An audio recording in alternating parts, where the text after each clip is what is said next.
This edition of Eataly TV is sponsored by Cola Vita, extra virgin olive oil.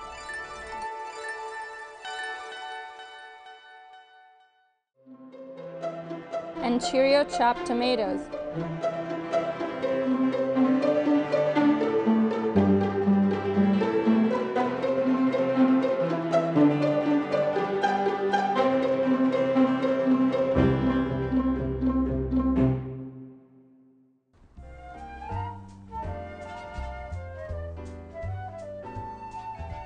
Buon anno! Happy New Year! I'm in Poltrona Frau, SOHO.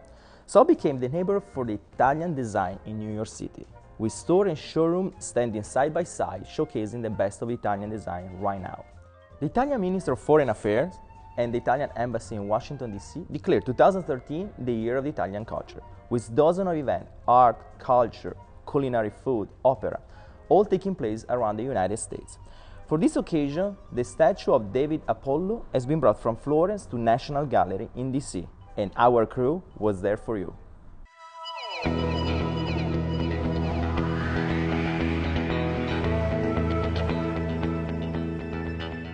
Ladies and gentlemen, distinguished guests, it's a true pleasure to be here again in Washington, representing the Italian government, to highlight the importance of the 2013 the Year of Italian Culture in the United States.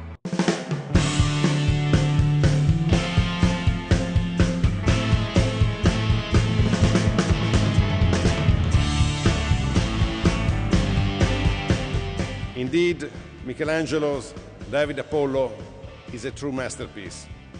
But perhaps more significantly, it is also a symbol of the strong historical ties and of the deep friendship between the United States and Italy. The arrival of David is a very important start of the Year of Italian Culture. The fact that this statue should return to us after 60 years gives an idea of how important the Year of Italian Culture 2013 is. David Apollo was here in 1949 as an expression of gratitude to the States for the support Italy received after World War II. Nowadays it exemplifies the friendship and the strong cultural ties between the two countries.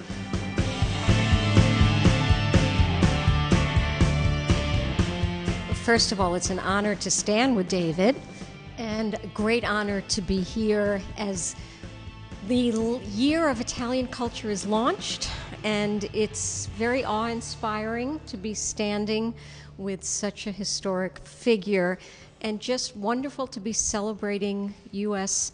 Italian culture.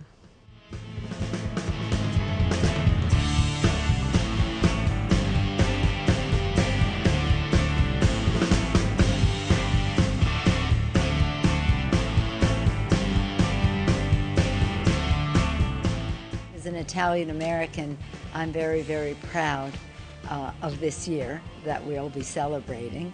I also have said to the Foreign Minister that there's so much of Italy in America. We can explain the philosophy of this huge project, more than 180 programs all across the United States, in this bigger and in the biggest and the smallest cities in the United States. Cities which are so important also for the Italian American communities, and that is also something which is going to be very prominent in this year of celebration for both our countries.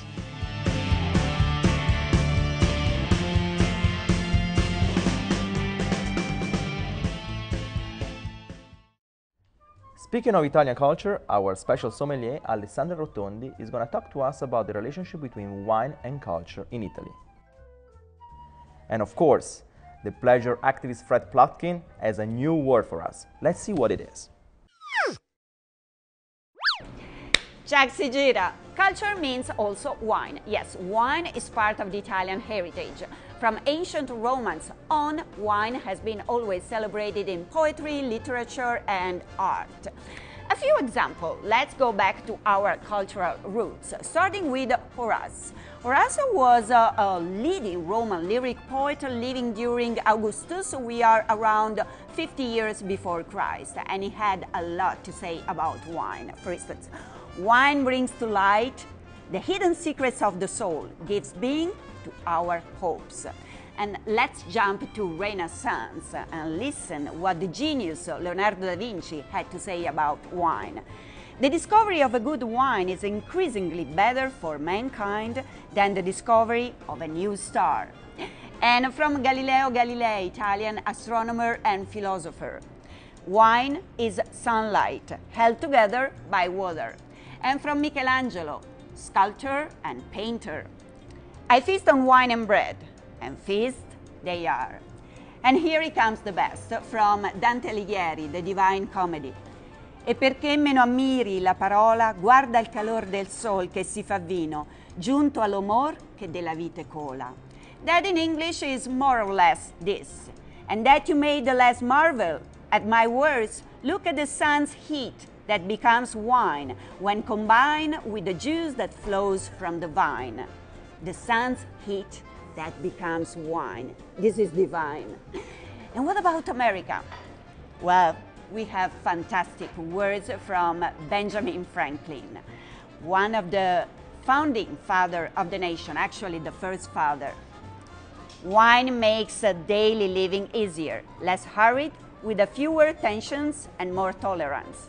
And again, wine is a constant proof that God loves us and loves to see us happy. And the best comes again from ancient Romans, Pliny the Elder. In vino veritas, in wine there is the truth. Happy 2013, the year of Italian culture in the United States. Cheers, salute!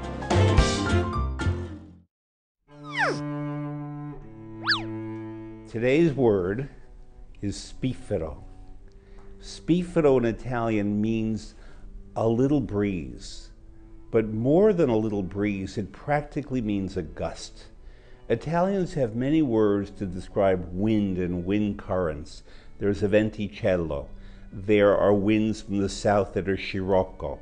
Those are hot winds from Africa. In Trieste, the bora comes from the north and it's cold. There are every imaginable type of wind, and this is because Italians, much more than certainly Americans, are sensitive to wind and breezes and cold. So when you go into restaurants in Italy, often everything is closed tight because, God forbid, a little gust of wind, a little fresh air should come in and chill you.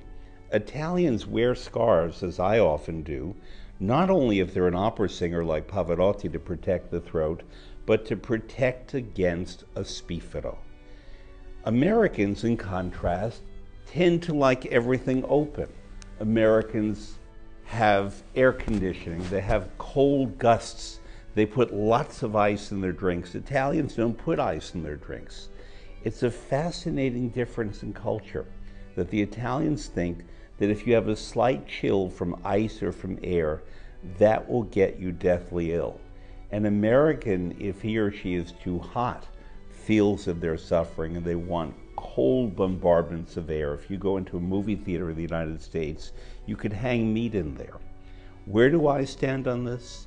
I stand on the side of fresh air, not conditioned air, but not everything closed up. When Italy had restaurants where smoking was allowed, imagine the restaurants just filled with cigarette smoke and no fresh air. That's something an American didn't like. Why do I point this out? Because the Italian people and the American people have immense regard for one another. They tend to get along in most things, but there are just a few little things where the peoples don't understand one another, even now. And that's why I thought I would put a little bit of fresh air on the topic. Do you know the name of the chair I'm sitting on? Is Intervista, Interview, by Massimo Vignelli. And about interview, let's talk to Stefano Albertini, director Casa Italiana at Zerilli Marimò, New York University, about his point of view on the last movie by brothers and directors Paolo e Vittorio Taviani, Caesar Must Die, which is the Italian submission to the Oscar as Best Foreign Film.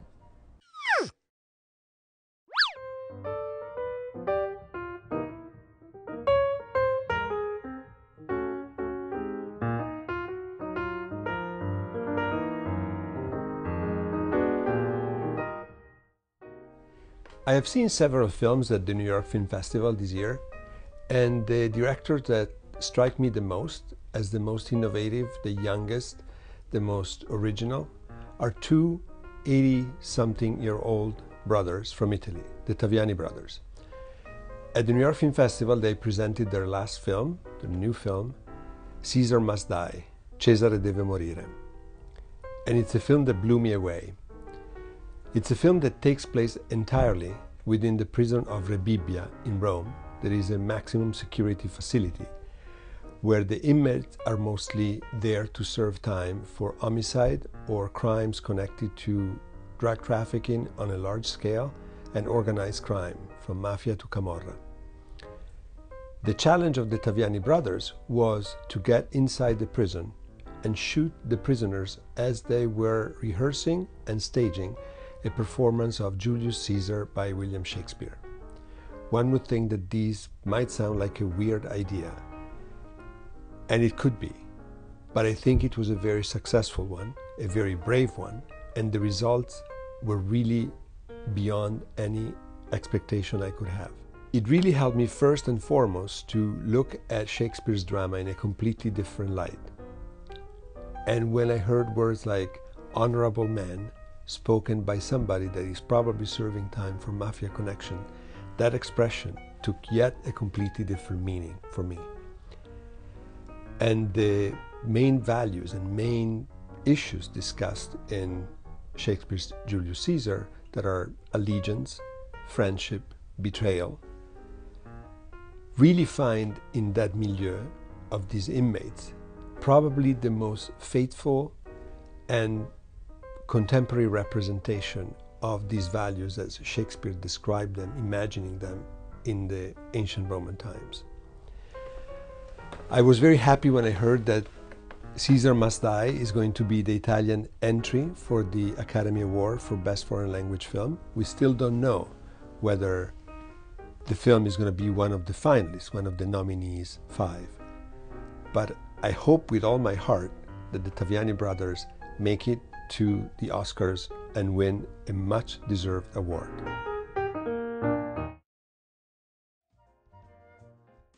In Italy, food is culture, and everybody knows that. And for this reason, we met Oscar Farinetti. Farinetti is the founder of Eataly, the amazing mega store. It's on 5th Avenue and 23rd Street.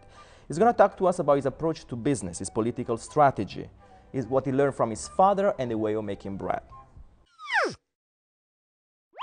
Io adoro le crisi, adoro i momenti di crisi, perché i momenti di crisi sono momenti di riflessione e sono momenti di cambiamento.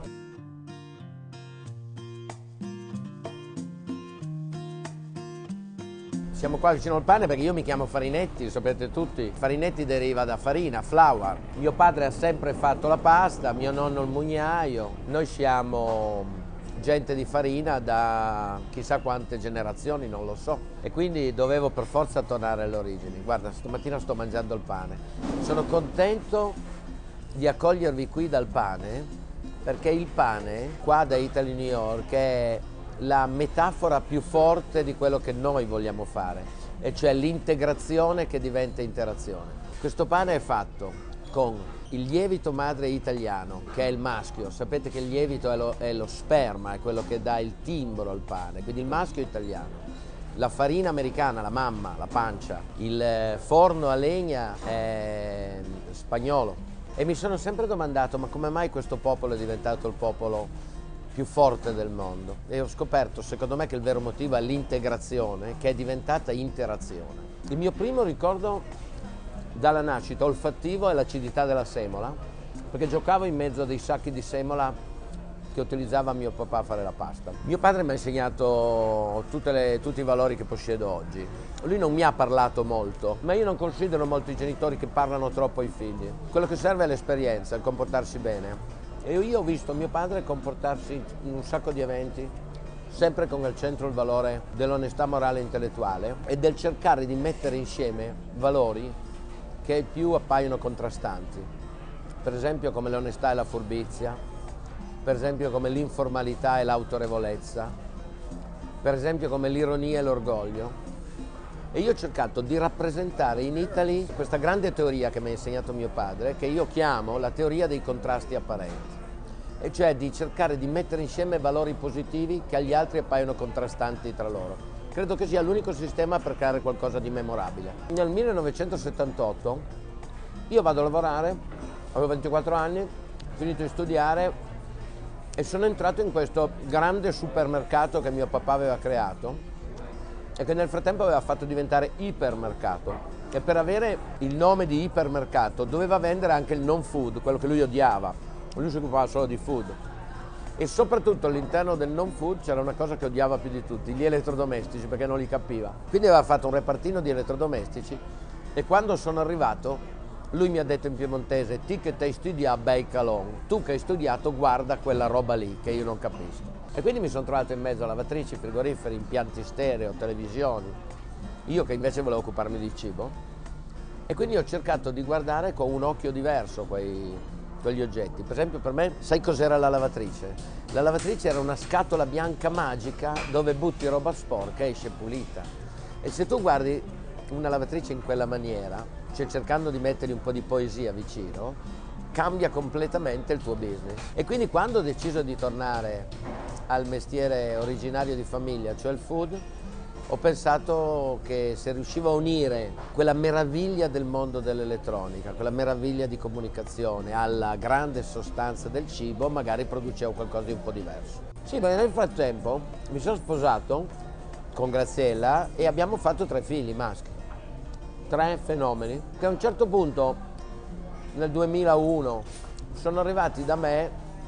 Allora uno aveva 20 anni, uno ne aveva 16, 17, l'altro ne aveva 12. Sono venuti da me a dirmi, ad annunciarmi che da grandi di sicuro avrebbero lavorato con me.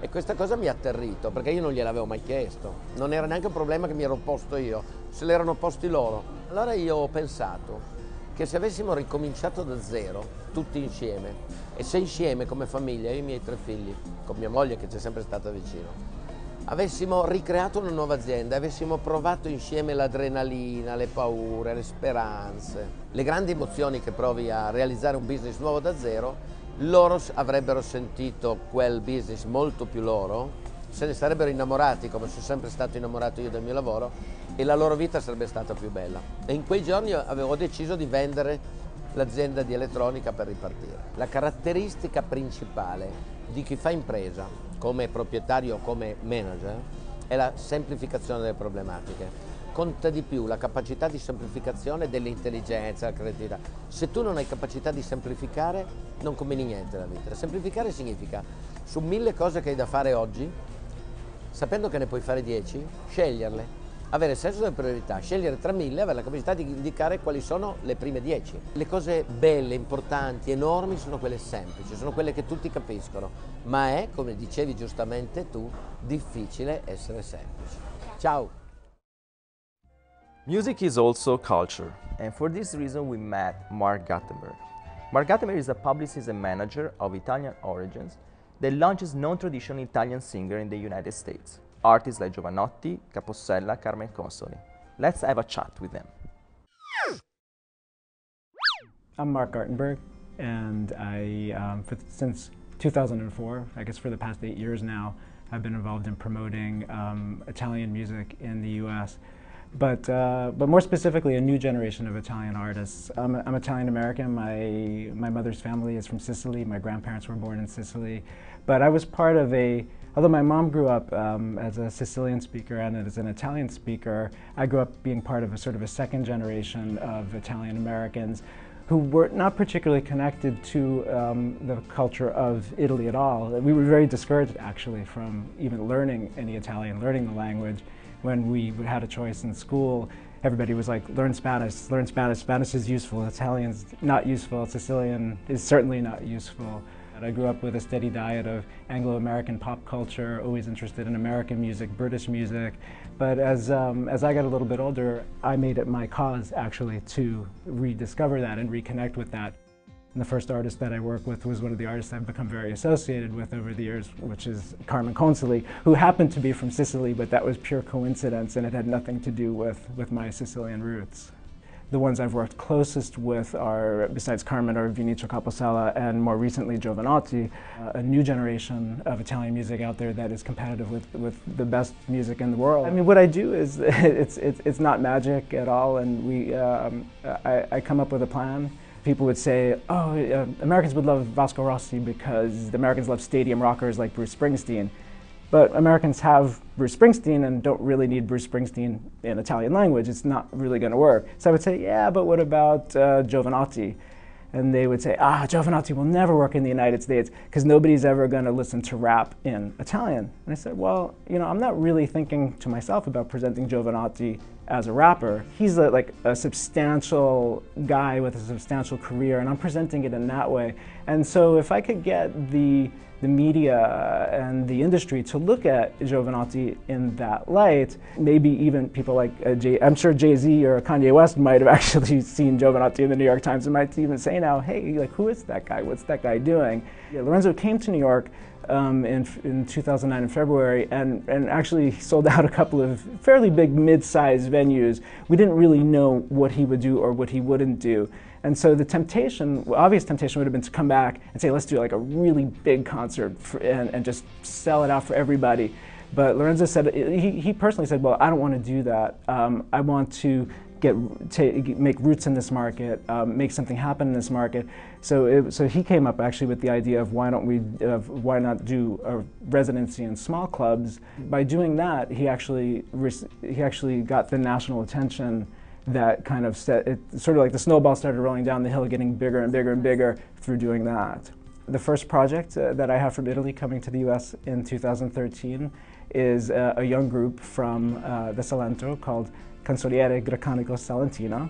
This traditional music of Taranta, of Pizzica Taranta, through the festival La Notte della Taranta, which takes place every year, is really kind of getting a lot of attention. It's starting to get by itself a lot of attention internationally as this sort of a natural high, a natural way of staying up all night, dancing. Working with Italian artists is part of my business. It's a project of a lot of passion, and it's a project that takes a lot of time. But it all is based on sort of an intuition that as I start discovering artists and start following them, I have to have that gut feeling. Will there be an Italian artist that will really break through internationally, probably from here, and that's kind of the next step in the challenge.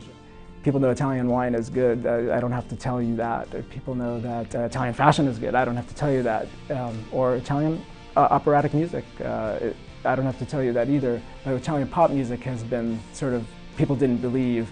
And so I guess when finally people believe, when you just, hit the person, say, hey, Italian pop music, yeah, it's like Italian wine, it's great, then I'm done.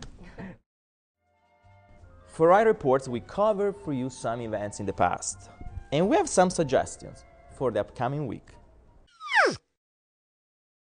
Would you please join me in a warm welcome of applause for Professor Romano Prodi.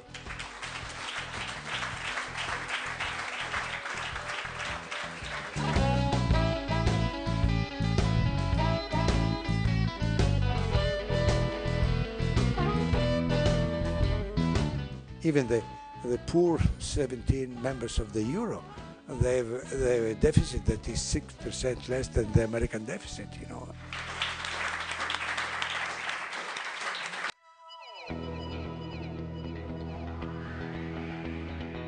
Questo dialogo fra chi si occupa professionalmente di cinema e chi si occupa professionalmente di Dio, che parla dell'economia, dovrebbe essere molto interessante. Tu devi essere nel mondo, perché è la tua condizione di uomo, vivere la storia, ma non devi essere prigioniero di quella condizione che ti impedisce di guardare anche oltre il tempo, di avere la capacità di guardare anche oltre la condizione particolare.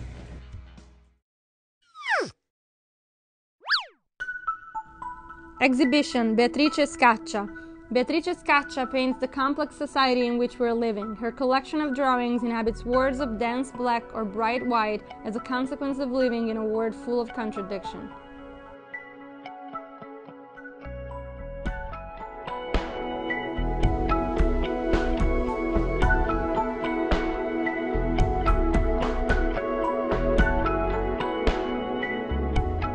Art exhibition, fantasy and invention, Rosso Fiorentino and the 16th century Florentine drawing, an opportunity to learn more about the complex style of a pioneer of Veneris. This is a chance to appreciate the work of other important Italian artists like Giorgio Vasari, Andrea Pontormo and Andrea del Sarto. Opera, Maria Stuarda. Mezzo-soprano Joyce Di Donato takes on the role of Mary, Queen of Scots. This opera in 2 acts shows the tragic life and the muse of a young queen.